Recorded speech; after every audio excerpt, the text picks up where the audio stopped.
So ఈ గురు శిష్య బంధం అన్నది ఒకసారి వస్తే మామూలుగా గురువు దగ్గరికి వచ్చినప్పుడు తనకు సంబంధించినటువంటి బాగోగులు కానీ భవిష్యత్తులో ఏ ఏ సమయాల్లో అతన్ని దరి చేర్చుకోవాలో ఏ ఏ సమయాల్లో ఎలా నడిపించాలో ఒక పని అయిపోయిన తర్వాత అలా వదిలిపెట్టడం అన్నది గురువుగా చేయకూడదు. ఒకసారి వస్తే చివరి దాకా అతనికి వెంటనే ఉంటూ కష్టాల్లో ఆదుకుంటూ ఒక డైరెక్షన్ ఇస్తూ చివరి దాకా చివరి మజిలీ వరకు కూడా ఆ గురు అండ అనేది ఉంటూ ఉంటుంది. అదే నిజమైనటువంటి పూర్ణ గురువు ఇచ్చేటువంటిది.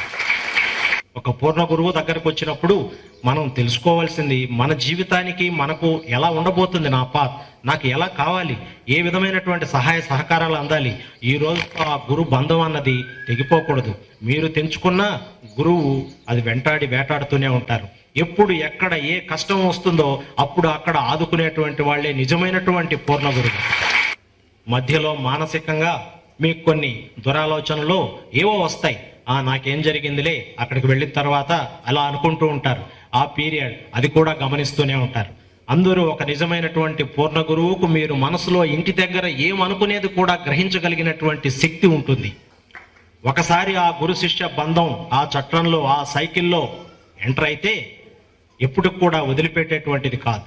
ఒకవేళ కొన్ని కారణాల వల్ల శిష్యుడు దూరంగా వెళ్ళినా భక్తుడు దూరంగా వెళ్ళిపోయి రాలేకపోయినా కూడా ప్రతి నిత్యం నాకున్న కార్యక్రమాలంతా కూడా ఒక్కటే. నా దగ్గరికి ఎవరైతే వస్తారో ఎవరెవరు పరోక్ష రూపంలో నన్ను పూజిస్తూ ఉంటారో లేదు ఒక గురువుగా స్వీకరిస్తారో లేదు ఒక ఆత్మీయులుగా పలకరిస్తారో వీళ్ళందరి దగ్గరికి ప్రతి నిత్యం నేను వెళ్ళి వస్తూ ఉంటాను.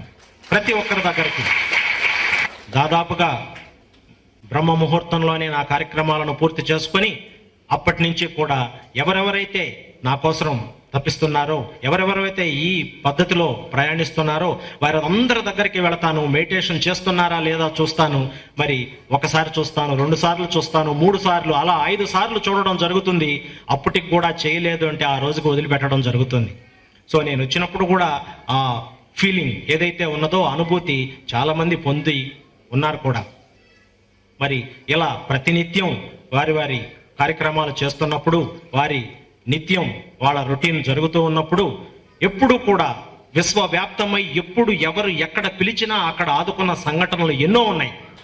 ఈరోజు ఒక నిర్ణయం తీసుకొని ఇన్ని రోజులు ఇలా గడిచింది, జీవితం అంటే ఏమిటో తెలియదు, ఎక్కడ చూసినా చీకటే, ఏ దారి కనిపించడం లేదు అనుకున్న వాళ్ళకు కూడా ఇప్పుడు ఈ దారిలో వెళితే వెలుగు ఉంటుంది, వెళ్ళినంత దూరం కూడా వెలుగును ప్రసాదించేటువంటి నిజమైన పూర్ణ గురువు నాకు తోడుంటారు అనేటువంటి నమ్మకం ప్రధానం. చాలా వరకు ఒకసారి నా దగ్గరికి వస్తే వారు అడగకపోయినా ఏ ఆపదలో ఉన్నా వారిని చూస్తూనే ఉంటాను. ఇది మర్చిపోకండి. ఒక్కసారి ఈ ప్రాంగణంలోకి అడుగు పెడితే చాలు, ఎప్పుడు నిరంతరం జరుగుతూనే ఉంటుంది.